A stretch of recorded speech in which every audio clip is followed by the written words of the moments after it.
Alec, thanks for joining me again, bro. How you doing?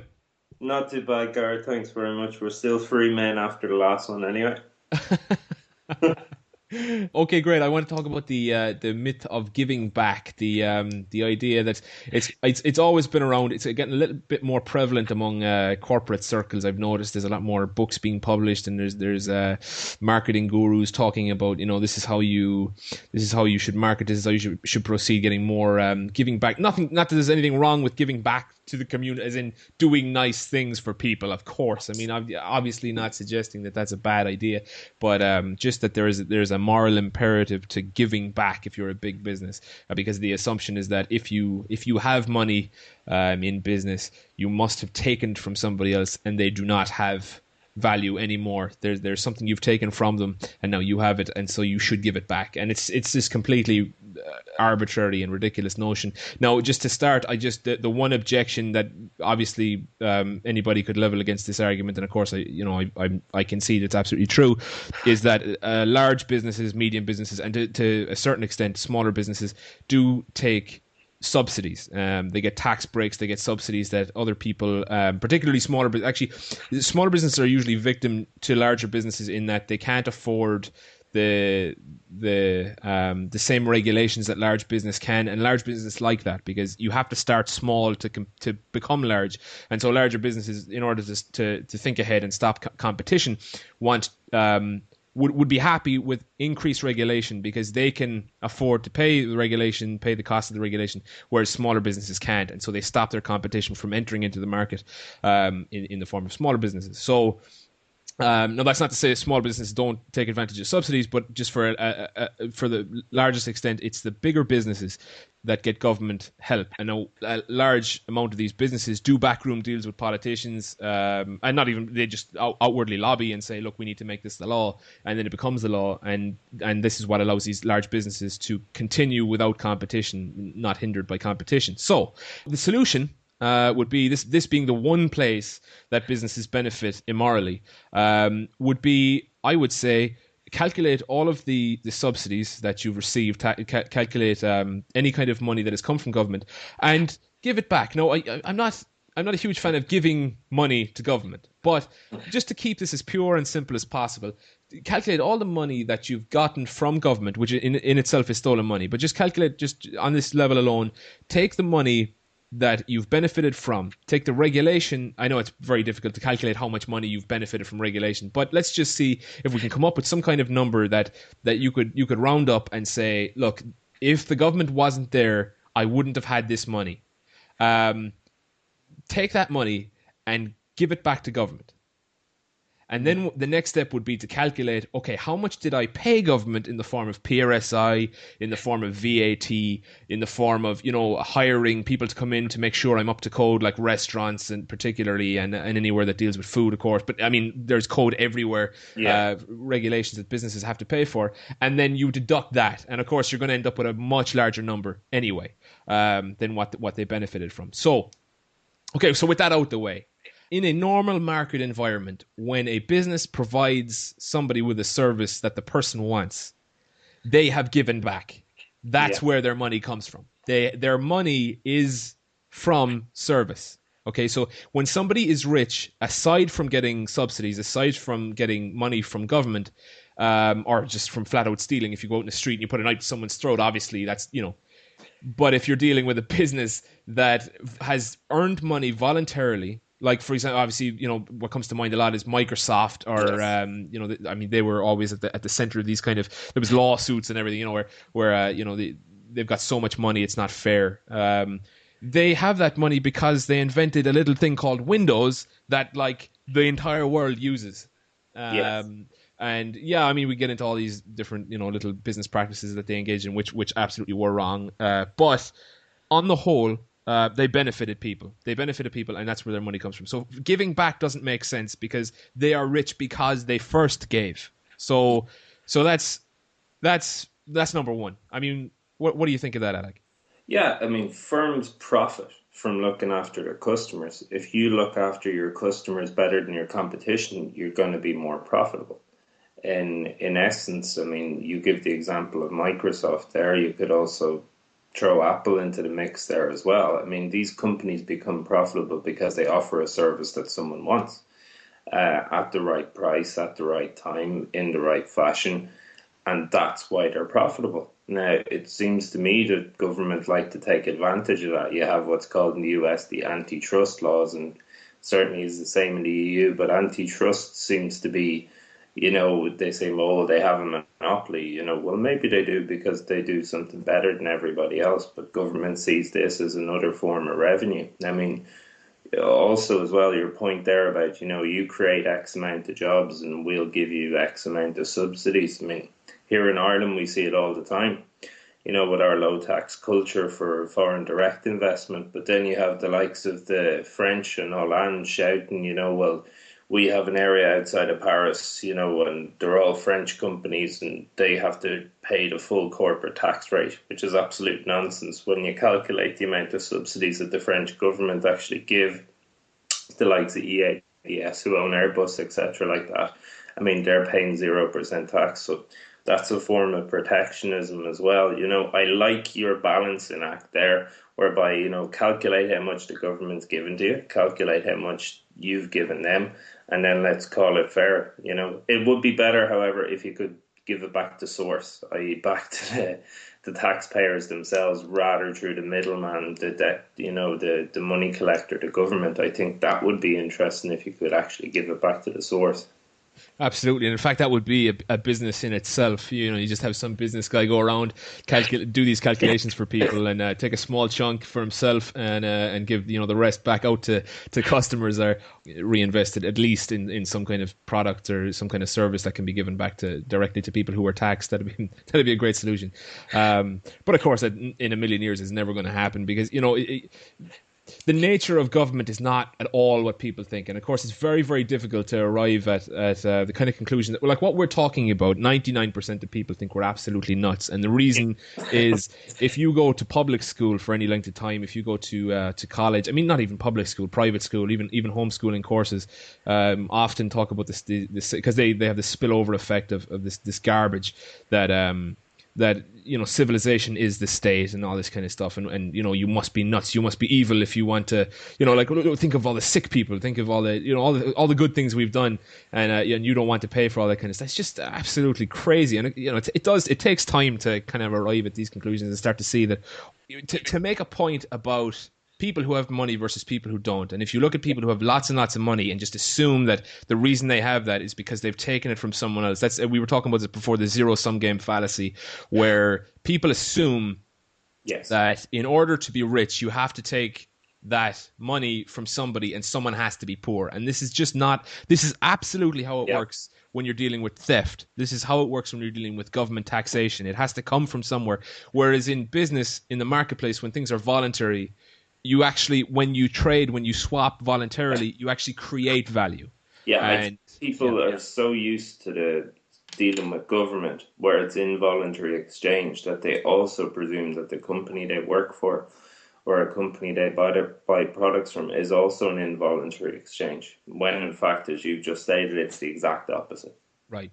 Absolutely. And if you just did it would be a simple thought experiment to just think of this. So you have, let's just imagine someone who has absolutely no money, zero money. They have nothing. I mean, they don't even have enough to eat, right? Let's just say there's somebody right now on the street and they don't have money to eat. What do they give the community? Yeah, zero, nothing. Nothing. No, it's not to criticize him. It's not to say, you greedy people, why aren't you giving back to the community? You say, oh my goodness, this guy has nothing and he gives nothing. That's basically what it is. Now, if he was to serve the community, let's just say something happened where he stumbled on a bunch of some kind of product, or he stumbled on an oil well and was able to dig it up, or he stumbled on, something. Of value to other people, or was just able to simply do some work for somebody. He has some skills and he wants to cut somebody's grass or clean a window or something. Yeah. Now he would have money. Yeah, and he's benefiting somebody else because he's going to spend that money. That's right. So first of all, he has to benefit somebody first, and then he gets money, and then when he gets that money, he's going to benefit people even more by spending it and getting more stuff. A virtuous circle, exactly. Absolutely. So couldn't you imagine then that aside from theft, if theft was not involved, that it would be possible for somebody to be incredibly, incredibly wealthy by being incredibly, incredibly giving and Yes, serving. of course, and the examples are absolutely numerous. I mean, let's take this back to basic economic terms, and well, I say basic from the Austrian school. It mightn't be basic to anyone who kind of swallows the nonsense that you find, you know, in the papers and on TV most of the time. But say you're an entrepreneur, Gareth, right? So you've decided that you're going to take a risk and borrow 50,000 from the bank, okay? You have no money, you're piling it all into the company turns profitable after maybe 5 years, and then you'll see the return. But in your first year, you hire 3 staff. What people don't seem to understand is those employees are willing to take the future profits now at a discount, i.e. in the form of a weekly or monthly wage, instead of being the entrepreneur who makes the big profits at the end. But in the meantime, before you're a millionaire after 5 years, you have to put up with that hardship while your employees are getting a standard wage, a guaranteed wage every week or every month from you. I think a lot of people don't understand that with entrepreneurship comes great risk, great responsibility, but also great reward at the end of it. And obviously, he's benefiting the economy because he has employees paying PRSI, paying, you know, income tax. His VAT receipts and his corporation tax are going to the government, and he has more money, so he's going to spend that as well. It's another virtuous circle, but people don't seem to get this. I think what's most startling about it is just if people understood how much risk, and I think it's very easy to think of it like this. If and because everybody has done this, I'm sure most people have anyway. I mean, you walk into a shop, and let's say it's, I don't know, it's sports goods or whatever. You walk in and they lay out all their products. They have it already paid for. It's bought. The entrepreneur has spent this money, in many cases millions of euros, and just pick any shop. You're talking about we're not talking about small change here. They spend big money on stock, and it just sits there. And they basically are guessing that people are going to want this stuff, and if people don't want it, they don't buy it. But just imagine this: you walk into this sports shop, and you've got, you know, this rack with some stuff on sale, some, you know, I don't know, a whole bunch of socks or something, pairs of socks, and you say, oh wow, okay, it's down to €3, and you pick it up, you look at it and go, yeah, you know what, no, and you walk away. Like, you don't even talk to the people in there. I mean, here's somebody who's gone out of their way, they've saved money or they've borrowed it, they've taken great personal risk, they buy all this stuff, have it all laid out for you, your highness, and you walk in and go, nah, and you just throw it down, you know, and you walk away. Like, don't even look at them, you know. I know I always make a point to say hi or to nod, or, you know, thanks when I'm leaving if I don't buy anything. I'm kind of like that, but, you know, for the most part, it's not expected. You could just walk in and walk away, and that's just kind of go, oh, you know what, and, you know, you think about it. How much would it cost you to manufacture 6 pairs of socks? I mean, we're talking big money for you to make your own sock, at least to this quality. Exactly. You have to have sheep. You have to have, you know, a loom or a sewing machine or something. I mean, we're talking big investment here. And here you go, €3, you know, cup of coffee kind of a thing. I mean, it's crazy, man. Yeah. So I have that image of you over a loom, you know, Silas Mariner. Yeah. But so no, you're absolutely correct in your assertion there. And don't forget, like, I mean, people think, you know, well, entrepreneurs and the government must be the same thing. It must be involuntary exchange. They're out, you know, to make money off the blood of the workers, if you talk to Marxists about it. But, I mean, you have to also realize as well, with the way the government messes things up and politicians mess things up, that if I'm an entrepreneur and at the moment I want to borrow money, I can get it at historically low rates. Now, that suggests to me that things aren't good at the moment, but things are going to be much better in the future. That would be the case if the market independently set the interest rate. But there's a very good chance that these are artificially lowered interest rates, which fools me into borrowing money. Things aren't going to be as good as, you know, the interest rate suggests, and then I end up burdening the loss. But it's the entrepreneur who takes the risk. It's not the government. You know, it's not really the bank, it's not his employees, it's certainly not his customers if you're walking away from his socks, you know, it's the entrepreneur who does it. And I mean, and then you have this social responsibility thing. Well, he has to give back to the community, you know? He's giving back to the community every day. In fact, he already has, because the money he's paying back to the bank, well, maybe not in this country, is being reinvested in other loans with other entrepreneurs. Well, that's right, and just I mean, just to bring on a person, because people do, they really have this idea of the greedy big capitalist guy who was just born with a bunch of money in his pockets. And not saying that people aren't born with a huge inheritances or whatever, but it's very rare. Inheritance now, yeah, exactly, yeah. Yeah, and so and even, you know, those people are hardly, you know, demonic, you know, people who want to prey off poor people. I mean, you make money by making people happy. You know, it's not a case like if you're the greediest person in the world and you want money, the market will turn you into a good person, because the only way to get money in the market is to serve. Yeah. So okay. So be greedy. Who cares? I mean, if you're greedy, that's one. You're serving people, and if you're not greedy and you want to serve people, well, you're serving people. So, you know, the market doesn't give you a choice. You have to serve people. The alternative is stealing from people, and so yeah, that's it. And I just, you know, I wanted. Okay. A lot of property developers in Ireland. I know we had a huge property boom here, and people, you know, started thinking, oh, the developers, those greedy developers looking to, you know, borrowing from the banks, and you know, these guys, a lot of the time. No, not everybody. I'm not going to make the case for everybody, but a lot of these developers and a lot of people who are investing in these development projects to build homes, spent money up front, because they saw, and it was the government who had fixed the interest rates low, the banks had fixed the interest rates low, too low. And what that does is the interest rates are so important that they coordinate investment. They're it's not just some number that people make up. It's a very, very important number that ought to be set by the market, which is the coordination of a bunch of different people, a bunch of different lenders and capital holders. And it's coordinated to send a signal. So when interest rates are like you said, Alec, when interest rates are like 50%, that's a good time not to borrow money unless you have a project that is going to make like thousands and thousands of percent return. That means that only the most valuable projects and only those capable, or at least for the most part, only those capable of making massive returns at that time are going to take that kind of a loan.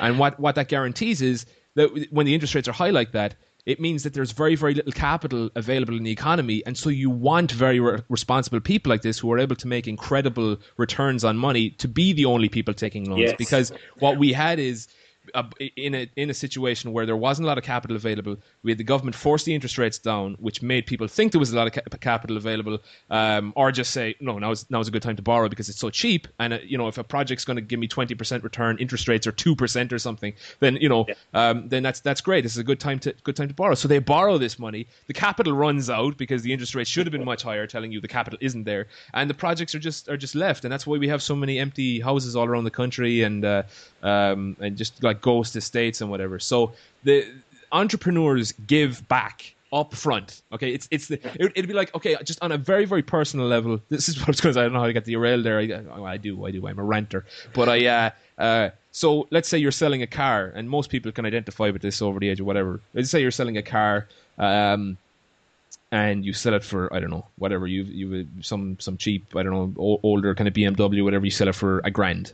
You sell it for €1,000. You make €1,000 on it. Now, this is your car. You got it up front. You took care of it. You took it to the car wash. You filled it up with petrol. You got it serviced. You made sure it was all good before you sold it, because you don't want the customer coming back to you, suing you or whatever. I mean, it's still in your interest to make the customer happy, even if you're not, you know, specifically in business. And you sell it to them, and then they give you €1,000, and then next year the person comes back and says, "Well, you got €1,000, man. I mean, what about giving back? You know." And you're like, but I didn't I give you the car? I mean, come on, what are you talking about? And if you approach anybody on the street, now, when you bring stuff on a personal level like this, morality gets a lot clearer. People go, oh, okay, right, I see. So if you called, if somebody called to my house after I sold them a car and I got money off them, and they said, oh, you know, you should give back. You made so much money. You made €1,000 you made. I mean, that's, you know. It doesn't matter how much. And of course you wouldn't have that money a year later because you've already reinvested it in something else. You spent it on something else that you saw fit to do. But I'm from the Second-Hand Drivers Association of Ireland. We're a registered charity. I'm looking for you to give back. You know? I mean, that would be just so preposterous. And so if people... I wouldn't bet on it not happening. I know, right? I know. Yeah, and so if people could really just identify more with entrepreneurs, that'd be great. That would make everything a lot better because we all are entrepreneurs. Even people who do work for other people, who do show up to work and they work for, you're an entrepreneur. You're Or selling your time for money. It's on a different level, but it's the same thing. You are managing your time for money. yeah, And that's what you're doing. And it would be, again, you could say somebody even working minimum wage. Well, you made €300 this week. Why don't you give back? And it's like, well, I already gave my employer my time and I made money from my employer. Yeah, but it doesn't matter because you have €300. So in the same way that you say, oh, but then you say it's a matter of scale. So if somebody has €1,000,000, oh, that's a different thing. So yeah. even though they provided well over €1,000,000 worth of value into the economy, again, assuming there was no theft involved, assuming it was just pure service, then they are the people who surely gave the most back and should be left alone the absolute most. I mean, more You're more dead than right. anybody. I mean, take it off back up from the personal level. Look at Apple's cash pile. You know, it's about 100 and I think $142 billion it was last week when they announced results. But I mean, they have this excess of cash from the brilliance of their innovation and giving people products continually that people want. I mean, if you think of what Jobs and Wozniak's inventions have done for the world already and how we communicate even via this podcast, I mean, and then they'd be asked to give back, you're not giving enough. I mean, they got these returns from serving customers. And that's back to your base point there as well. Absolutely. And again, to clarify, there is nothing wrong with taking your excess capital and putting it towards charitable means, and or whatever, or just building a new park for somebody and saying, oh, it's the McDonald's park, and anybody can use it for free, or the Apple community center. I mean, there would be nothing wrong with doing any of that. So that's really important. That's stuff that people do anyway, because again, it benefits the community, but it also benefits customers. But if you what I want to talk about, giving back to the community. What exactly has the community given me? And so let's try and work out exactly what I would owe the community if such a thing was even legitimate. Well, I mean, what has the community given me? I guess you're a product of your genetics and your environment. It depends what your environment is given back to you. I mean, the government seems to control all public space, certainly in this country and a lot of other Western countries. But the government in economic speak has a lot of negative externalities. So, maybe you grew up where every single playground was, covered in dog crap. Maybe there was weeds overgrown every road you travelled on. Maybe all the stop signs, were covered with hedgerows. Maybe the traffic lights didn't work. Maybe the public school you went to was crap. Maybe the community centre wasn't properly fitted out. When you ask the question, what is the community giving me? You often end up answering, well, the community is made up of people. And like the market, the people make up the market, people make up the community. So a lot of the good that you'll actually get from the community has probably been through your individual interactions with people rather than the community being what I think the government termed the community as, which is public goods, public services, public amenities, which a lot of the time, because they're from our taxes, which they seem to think they don't have enough of, aren't probably very good anyway. And a lot of people seem to forget as well, with the giving back thing, that a lot of entrepreneurs try to serve customers the best because that's the game they're in. They want to be the best. They would see the amount of money that they would have on their balance sheet as some kind of scorecard. Certainly the likes of Warren Buffett and Bill Gates would do that. Warren Buffett doesn't seem too interested in his children's inheritance or actually his own money anymore. Obviously, he'll be fine, etc. like that, but he just wanted to prove he was the best investor around, and this is what he's given to good causes. But that's of his own free will. Nobody forced him. He probably doesn't know what social responsibility even means. Well, that's good to look at community in terms of, that's probably what people would talk about, the kind of things that government provide. And it's like, because of these greedy capitalists who take all this money, that the government has to step in and provide these services, because if they didn't, the evil corporations would snap up all the money. Tell me one government service that you can think of that the government do better than a corporation would do. I can't think of one. They're really good at taking money.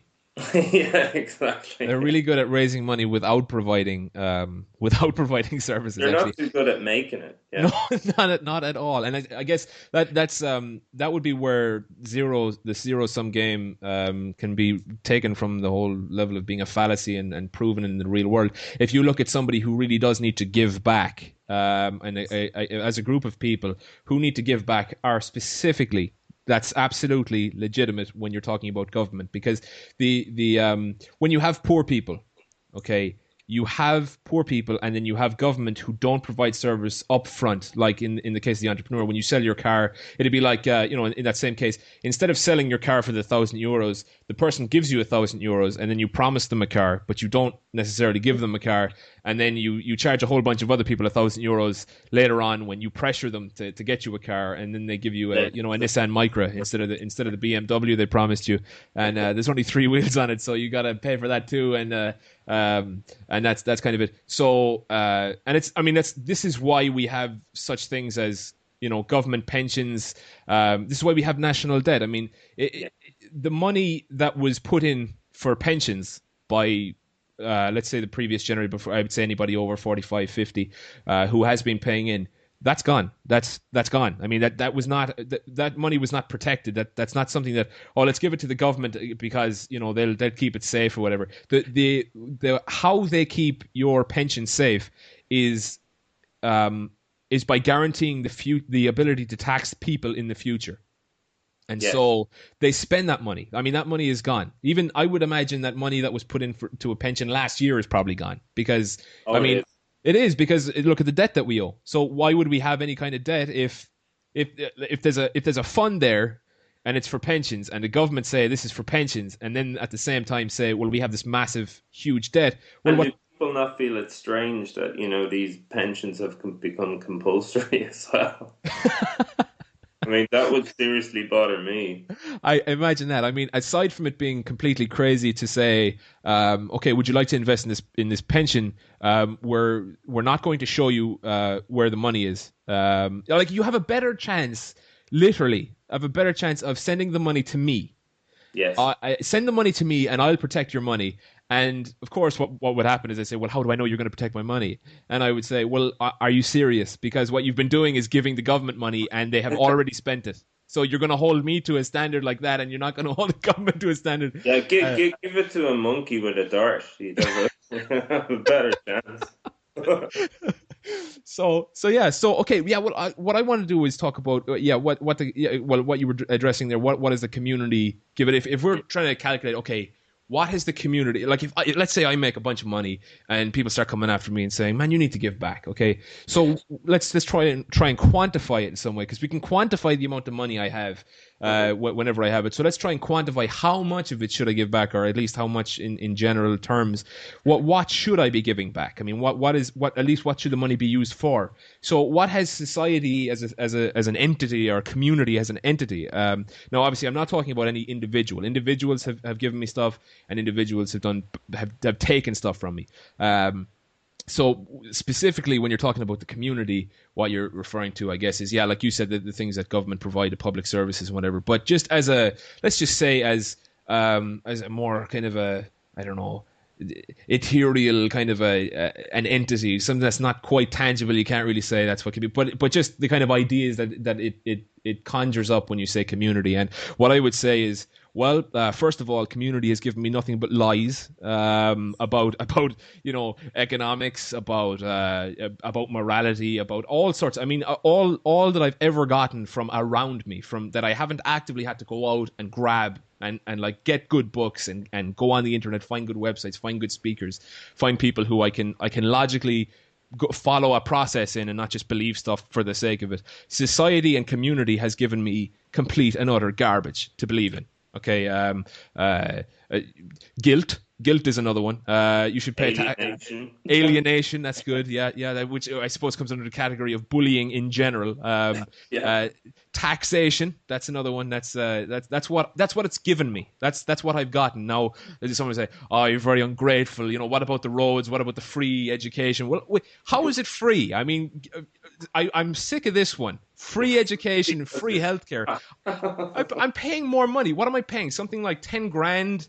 What did I work out? I worked this out sometime. I better get these numbers again. I'm paying, right, for other people to be sick. Okay. Now, right. That would be fine if they approached me and asked me nicely and say, look, I'm sick. Can you help me out? Or a charity. Well, it's a lot more practical to go through a charity, of course, because you never know, people get sick and they can't just approach you and they don't know where the capital is. But that's where you have a charity, and charity raises money and says, hey, Gar, look, man, we see you have a bit of money there. We'd love it if you could give us some just to help people out. Of course, we'll take care of you if you ever get sick or if whatever it is we're trying to protect against. We just really want to make a difference here and sell it to me and say, okay, you know what? Yeah, okay, I'm going to do it. I got some spare capital. It's not okay. It's not moral. And it doesn't count as me doing a good thing if someone steals the money from me to give it to somebody else. That's just complete nonsense. I mean, it's not moral. That's ridiculous. It's like, hey, Alec, I'm going to steal your T-shirt and give it to somebody, and if you object to it, that's immoral on your part. It's like, what are you? How do you come up with this stuff? It's so stupid. But what really happens is this. Politicians. Well, I don't want to say politicians. I would say bureaucrats in general. It's just basically, and bureaucrats is the easiest. Say, if you don't give us the money as an arbiter of somebody else. Now, the only way that you can operate on behalf of somebody else is there has to be a moral process where the person is entitled to the thing. Okay, so let's say we say the poor are entitled to a living standard. Now, when you say entitled, you're saying it's a right. There is a moral imperative there. Okay, so if you say that we should take care of the poor, that's an opinion, and that's fine, and it's absolutely true. As far as I'm concerned, we should take care of the poor. Yes. Now, is it a moral imperative that they are entitled to be taken care of? Well, no, because what that means is it would need to be. Let's go through that. Let's do that. Okay, so let's say Alec, you're completely broke, and I've got a bunch of money. Now, again, assuming that no charity has come between us or whatever and said, they're trying to match up a bit of capital, say, look, Alex fallen on some hard times, can you help him out? And I would say, well, let's look at my balance books. If I have the money, I'll do it. He's done some great podcasts. You know what? I'm gonna give him some money. That's cool. But the government comes along and says, well, Alec is entitled to money. So let's say let's just keep it simple. I'm making 100,000 in a year, and you're making 0. Yeah. Well, they would say, okay, Alec is entitled to, and they'd have to come up with a number to make it from being poor to not poor. Now, I don't want to hold him to a specific number because I know it's a bit fuzzy. You could say it depends on inflation. All it can go up and down, but they might come up with something like 1,500, or 15,000 a year. Yeah. That they come up with that, and they say, okay, Gareth, you have 100,000. Alec should have 15,000 because that's what he's entitled to have a certain level of income. Now, Alec, would you be able to come after me directly? Would you feel comfortable coming to me directly, putting a knife to my throat, or at least saying, Gareth, give me 15,000 euros or I will lock you up in prison? No, absolutely not. And I think a person in that position wouldn't like to think of another individual subsidizing their existence. But when you use the middleman as the government, nobody seems to have an issue with this. Well, this is the key. You see, this is the when we break it down in individual, when you take the individual on their own and try and think of it morally themselves, it's so clear. But when you introduce the element of the government, it becomes a little more hazy. And so all you need to do is get someone to consider, well, would you threaten somebody for that money yourself? And they might say, yeah, and that's perfectly fine. Just remember not to turn your back on that person and don't trust them. Don't invite them to parties. Those are bad people, right? Universally, you can categorically say that. So we'll just continue a little bit with this. The 15,000 is what you're entitled. Let's just imagine that they come up with that number and they say yes, or you come up with that number and you say that's what I'm entitled to. Well, it doesn't make any sense. But when you have this middleman, see, to have a middleman operate on someone's behalf, it needs to be as an extension of their existing rights. Okay, so it's not like the government can't come in and create new rights for you. They have to be, as far as they're concerned, they are saying that they're defending your existing right. So if something is true, like if it's not okay for you to kill me and you threaten to kill me, there's nothing wrong with me retaliating. I have a moral right to do so. I don't, like, there is a government there that will intermediate between us, but that's only on behalf of my existing right to do so. Like, there's nothing wrong with me going after you myself if you threaten me. That's obvious. So if the government are claiming that you are entitled to 15,000 euros, then that must be a right that you have without them, and then that they're there just to help you do that. But of course, what we've established is you don't have that right. So where do the government get the right to do so? And really what they're doing is they're saying, well, actually, Alec is entitled to 15,000 euros. So what we're going to do is we're going to take 50,000 euros from you, Gareth, because we need to service the bureaucrats to be able to take care of Alec. Registration fees, That's it. So what, I could suggest right now we have the internet. What we can do is, for everybody who thinks that people are entitled to a certain level of standard of living, we'll come to some kind of consensus. People like democracy, I guess. We could try a vote. And we'll say everybody on the website will come up with the basic standard that poor people should get. And what we'll do is we'll get everybody on there to report their incomes, and everybody over that amount will shift the money. They'll load it into an escrow account, and we can do it this way. We have technology to do this. Of wealth, brilliant. and people would then, let's say somebody logs onto the site and says, yes, poor people are entitled to 15,000 or whatever, and they're making 100. Well, they could now transfer their money through the website, and we can cut the government out altogether and just have people who have this kind of money, whoever has more than the poverty level, whatever that is, can transfer that money. Or we can just, share addresses and start shipping people over. Maybe we can send some old people over to the house to stay, have some food and eat, to anybody who has more than a certain amount of money. I mean, this is something that, okay, if they're entitled to it, then why not? Why do you need the government? The government is just there to help them. But if we can do it without them, let's try that. And I tell you, I don't think it would be very successful. I don't think people would volunteer. No, of course it wouldn't. I mean, here's the rub as well. Say I take that 15,000 euro from you, via the government, and I happen to bet on a horse that's running at about 8 or 10 to 1. Suddenly the government come looking for me for 15,000, but yesterday I had nothing. That's right, and that's it. You'd have to determine the point at which it is moral, like the person themselves change in character from, okay, it is not moral for me to take 15 grand from you because I have 100 grand. Yeah. But it's moral for you to take 15 from me because you don't have any. And so you'd have to show that at that point, whatever it is, take the example of the 15 grand, where the person fundamentally, like even biologically changes. There has to be some change that shows that this person is now completely different and there's different moral rules that apply to them. Yeah. Go ahead. The argument there, though, I mean, I think we're back to the argument there that we place the government, the rulers, on some moral high ground where they actually decide what morality is. And I think, going back to your issue with the individual cases, that's actually what the key issue is, that we've given the government our morality. They decide what's right and what's wrong. Well, this is it. I mean, this is one of the things that the community has given to us in general as whatever that is, whatever you define the community or society is. It includes morality as something that's kind of collaborative. At least it's not supposed to be. It's supposed to be empirical. You're supposed to be able to say this is wrong, here's why, and it's a logical process. But of course, what we rely on now is this is something that society.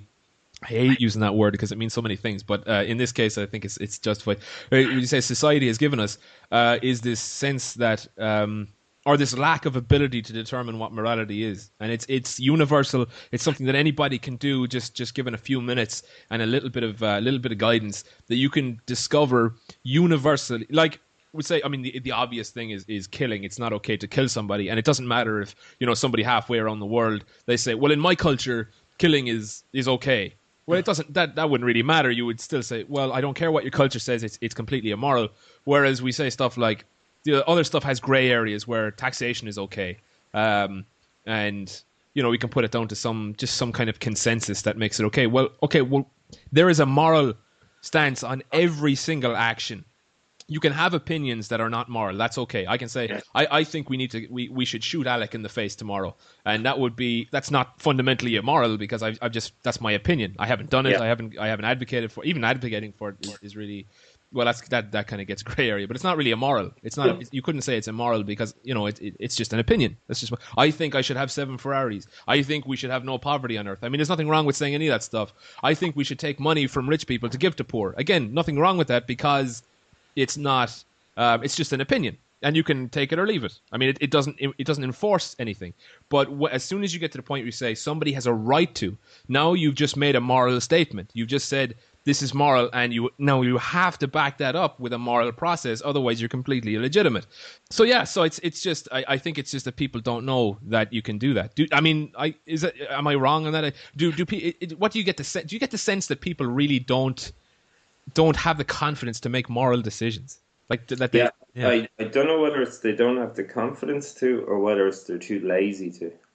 I think there's a definite issue now where people work, they go home, they sit in front of their television set, which filters in propaganda from our own government or from whatever cultural or imperial hegemony is ruling the world at that time.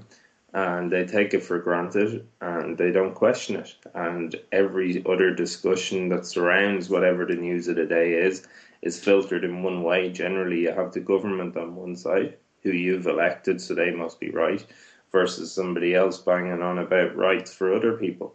And somewhere in between, the truth is lost. And I think that's the real issue. I'm not sure. You see, you can't consume morality. You can't actually put a price on it. You can't go to the shopping centre and buy it. You can't return it if it doesn't work. I think that's people's major issue with it. I don't think it's that they've the confidence, don't have the confidence to have their own morality. I just don't think they're bothered. Yeah, the people don't. Yeah, they're not bothered. That's interesting because I suppose when you think about it, if somebody was sitting down, let's just say, run the mill, they just go by day to day. They don't think too much about anything around them. They just carry on. I'm not saying there's a lot of people like that because I can't really tell. I mean, it's obviously you're never going to know because it's all inside people's heads anyway. So you don't know. It's just guesswork. But it's not going to change anything if somebody sits down and says, "Oh, wow, taxation is immoral," because at least for me to advocate that taxation is we require taxation to keep people safe, whatever, as a right. That involves stealing from people. Wow. And they make that conclusion. Well, it doesn't, what are they going to change? If by arriving at that conclusion, it's not really going to change anything. But I suppose maybe that's what stops them from doing it. They think about it for a second and go, but sure, what difference will it make if I just think that? Whereas when you bring things down to that personal level, maybe the solution is to bring things down to that personal level and say, well, what if, and if we made it real, right? We've made it. Imagine that. Like I'm on this making like a website or making some kind of a service where people can actually opt in and say, okay, it's a right that we take care of. It's a right that poor people have a certain level of income. So if you believe it's a right, here's how much money we need. And if you're, whatever that level is, if you're above that level, we take that from you. And no, voluntarily, like. But of course, the person will not give it forward. But maybe what the problem is at that point is that then they say, well, I'm going to keep it, but I'm going to feel guilty. Yes, yeah, and very easy to do that in Ireland. We're kind of predisposed to guilt anyway. But I mean, like the real big thing I think is that, you will hear what I describe as a false morality. The person who tells you that gambling is immoral, that drug taking is immoral, would be the same person who's telling you this, as they're having a smoke and a pint outside a bar after just buying a lottery ticket. That somehow, because the government have sanctioned it, that it's okay, but everything else is immoral. And that's, I think, what's really dangerous, That's right. And I actually had a discussion with somebody where we were talking about government law doesn't equate moral correctness. It doesn't. Just if government passed a law, again, because it would be foreseeable, or not foreseeable, at least conceivable to imagine in just some topsy-turvy world where they would just write down someone's name and just, I mean, not that it hasn't happened before, it actually has happened where government has assassinated people, but they just write it down and we say, okay, this is law now where we can kill people. That wouldn't make it right. because there is the idea of government is to uphold law. So that means that law would have to predate government. Now, of course, that's not what government is now. It's not what government means now. But people still assume that if we didn't have government, we wouldn't have law. There'd be no such thing. And it just doesn't make any sense to me, because it's, lock two people in a room, shoot them, I don't know, some kind of a steel box, shoot them up into space. And what, are they going to shoot each other or something? Or are they going to start stealing from each other like crazy? No, they're still going to understand that we need each other. We're not going to mistreat each other because we're dependent on each other. And so we have these laws that just exist just by being human. There are certain things that you just assume, like it's not okay to kill people, because if it's okay to kill you, a moral principle has to be universal. And so if I think it's okay to kill you, then I must admit that it's okay for you to kill me. Now, if that's something you want to do, that's fine. Everybody else is going to have nothing to do with you. Look at the biggest critics of any form of government around the world, and they tend to come from some kind of moral viewpoint. I mean, you have the new Pope, who in a previous life, when he was in Buenos Aires, was highly critical of what the Argentinian government were up to during their crisis. You only have to think of, the previous Pope in terms of communism. I'm not sticking up for religion in any way, but it strikes me as incredible that it's always the well-educated or the insightful are always critical of the government or people coming from a moral standpoint. It's never the people, who are direct beneficiaries of the government who are ever critical of them. Oh, but Alec, that's because they have so much money, and they hate the government because the government are trying to take their money and give it to poor people. Oh, of course. Of course. Such nonsense. I mean, it's incredible. It's incredible, Gov, and it really doesn't take much to dismantle. Think about it this way, we're talking about the government as a middleman. I was asked to pay property tax this year, Ireland's new property tax. I paid it because I was told it was going directly into local services in my community. The finance minister came out the other day and said, sorry, now it's all going towards paying back the bank debt. It's absolutely scandalous. They can change their mind whenever they want. Is that morally right? No, it's completely wrong. But I've already paid up front, as we've said already, and there's nothing I can do about it. Well, that's right. Not pay it at all. Well, that's it, and that's the ultimate irony when you get to this position. It's that you understand that, okay, government, it just the kind of status quo. The understanding is that government are there to protect vulnerable people, to protect people from criminals, to protect people in society from bad stuff. It's a protection racket, basically. And it's a protection racket. Basically, the ultimate source of all of society's problems. Again, I'm using society. I like to avoid using that word, but it's in this case everything. I mean, it's because it's so all encompassing that I feel it's okay to use that word. That all of the problems. Think of this. Okay, so just average criminals. Let's first of all try and factor out criminals that have been created by government. So, for example, by making heroin and ecstasy and these kind of crystal meth and whatever, by making all that stuff illegal, you create a huge black market of people who are unaccountable to courts, who make all sorts of crazy concoctions and substances that are hyper addictive. That actively go after children, because children are first of all not going to be prosecuted as much as somebody over 18 if they get caught with drugs, and so these are perfect people for transporting drugs. But also because there is no open market, that you want to get them young and get them hooked young, because typically once you get them involved, they become indebted to you. For the most part, this is the underbelly of it, not so much the kind of recreational side, but just the the people on the lower end of the income scale. They get hooked, and so there's this massive incentive in the black market to reach out to kids and get them hooked on whatever this stuff is, whatever drugs they're pushing. So aside from the laws that create these crazy black markets, aside from welfare, which encourages, which basically subsidizes criminal behavior, you can just not work. You have all the time in the world. I'm not saying it's remarkably profitable, but that's the point. Is that you're already. I mean, if you had the choice between making 350 euros working 40 hours, or making 180 euros working no hours, and then having all that time to come up with other ways of making money, then a lot of people are more they're not people who are not as good at presenting themselves well for a business, speaking a certain way that doesn't freak out customers.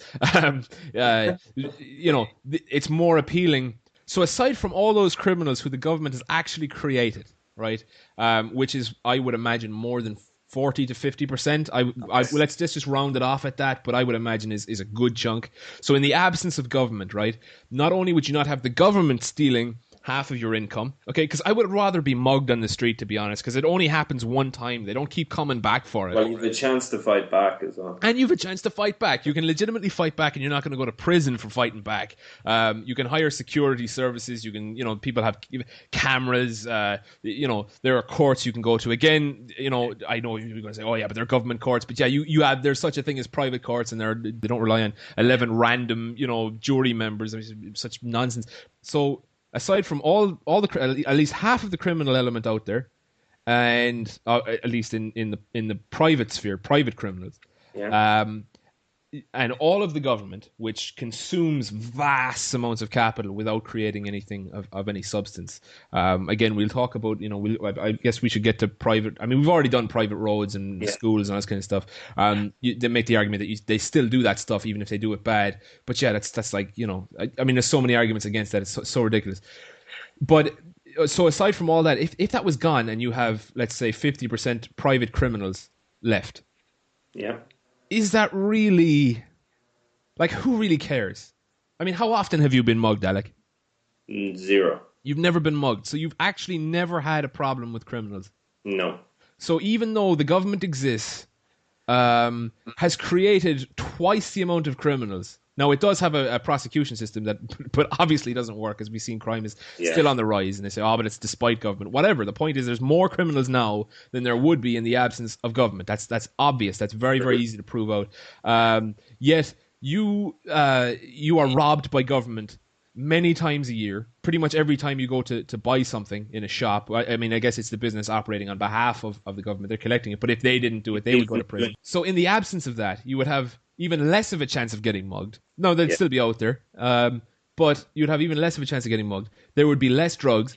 Kids would not be hooked on, crack or whatever at the age of 15 and 16. They wouldn't be, transporting it to dangerous locations and selling it in weird dark alleys. Let's just say that the private market wouldn't even provide security like we know it would. Let's just assume the private market would completely fail. There's such a thing as a market failure, let's imagine, like they say. Yeah. And they don't provide security. What would happen? I mean, you'd still be safer than you are today because there'd be less criminals, right? Well, obviously, and if there was no government, there'd be no welfare, so people would have to go to work. They have to go to work, and of course, without government, it wouldn't be illegal for you to own a firearm or any kind of other protective weapon on you. But not that you would have to, just that it would be another another thing that you could use if you felt that you were in danger. So I think I tell you, man, these are getting dangerous. These are getting dangerous. Let me again put in the disclaimer that this kind of stuff. I'm pretty emotional about it right now. It's obvious. I'm still being logical. I'm not just making statements because I feel like it. This stuff is all I'm following a logical process. Even though it's okay to get emotional and angry about this kind of stuff, violence is not the answer. I'm not suggesting anybody.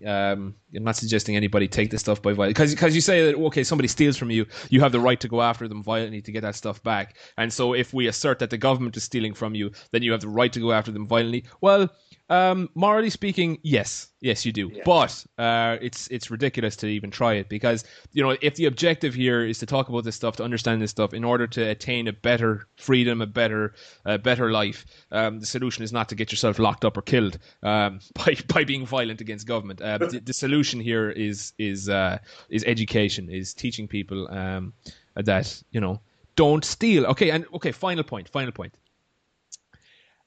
Anybody who suggests that I'm wrong here and that you're wrong, Alec, that government, is necessary. Okay, that's fine. Again, you want to deal with opinion, that's fine. That's okay. I think you're wrong, but that's okay. It's okay that you're right. You think I'm wrong, and we're fine. We're not at each other's throats. Nobody's pulling out any weapons to shoot anybody. We're fine. We can live with opinions at odds. But as soon as you say that there's some kind of a moral imperative for government to do these things, what you're saying is this, Gareth, okay, I think that it's necessary to have this system in place. I think it's a moral right.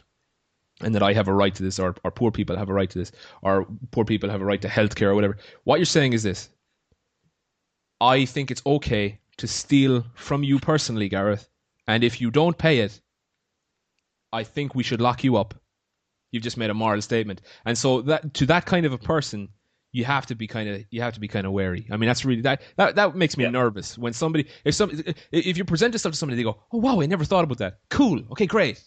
No problem that you support government, whatever. You might think it's still a good idea, but at least the stealing bit you can get over. But if somebody says, yes, I think that it's morally absolutely correct and right that government get money in order to pay for healthcare and welfare, what you're saying is it's okay for me to steal from you through this middleman and threaten you with jail time. And if and if you resist, actually with murder, because that's what happens. And it's we had cases of this only recently. Yeah, I think the point you're making there as well is if you're saying it's okay for me to do X, Y, and Z, and it's okay for the government to do this and that, getting on from the point that it's okay for the government to steal your money and give it to someone else or not give it to somebody else, you're also then therefore saying that it's okay for a power outside of your control to have a monopoly on violence over you. Right, it's absolutely nonsense, but that's why I think most people would see reason when you make it in those terms, and they go, "Oh my goodness, wow." But there are many statists out there who, and it's completely a religion. I mean, you did a great. Marxism, yeah. You did a great, but that could easily that series of essays you did. I think it's up on Subvertive. It's up on subvertive.com. You can go and see that or even Google it if you type in Marxism as Religion Part 1. There's Part 1 to 3 on subvertive.com, and it's great, but you can easily take those principles forward and show how statism is a religion. It's a religion. It's not any different. It's there's no science to it. There's what's called science, but that is not science. What they used, and it's religion. It's complete religion. It's faith in. Faith in I don't even know what faith in crooks that they will be good when they're behind closed doors. I mean, faith in the fact that history won't repeat itself. Oh, that's a good one. Yeah, I heard a great one. It was I think it was Mark Twain who pretty much said every quote in history ever. He said history doesn't repeat itself, but it rhymes. And I was like, "Oh, that's clever." Well, actually, maybe that has no content for right now. I just thought it was. I just thought that was clever. No, there you go. There you go. There's a quote for you. Just thrown in there for good measure. Bonus. You've made it past the first hour, so that's your. Mark Twain, the Pope, the former Pope, and Warren Buffett made it into this podcast. So we're doing. There you go. Wow, there's diversity for you. Now, if we could only take the other 59 minutes and not alienate every single person on planet Earth, that'd be great. Oh, that's great. Alec, thank you so much. Thanks very much, Gareth. Great fun. Great. We'll check in again soon. We will indeed.